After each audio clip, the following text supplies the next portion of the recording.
Prosper is one of three trials that challenge the status of not adding active treatments in castration-resistant prostate cancer that shows signs of progression through PSA rise, but no evidence of metastases by conventional imaging.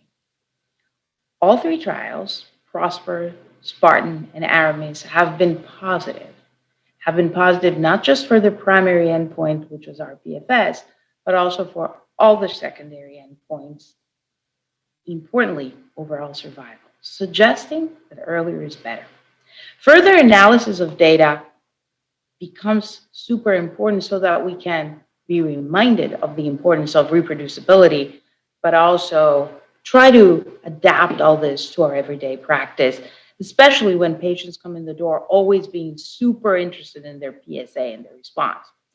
So the Prosper analysis with regard to PSA response and how it associates with overall survival outcomes is expected to look like it did, but we wanted the confirmation. It essentially says, and that's what I do in my clinic, if the PSA becomes undetectable, you're good to go.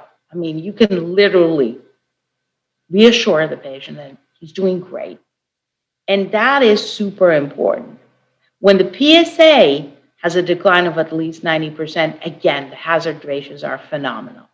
But what it also tells us, if we want to be a little bit more, kind of cautious, is if you don't see at least a 50% decline in this space of non-metastatic CRPC, be concerned, be on the high alert, monitor that patient closely. That's what we learn. Is PSA a surrogate of overall survival based on all of that?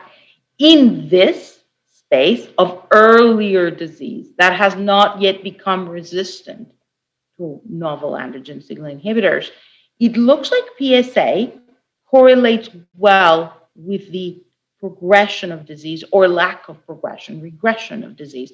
So I would say in the right space where the driver is androgen signaling, yes, PSA is still very important to monitor. That's reassuring.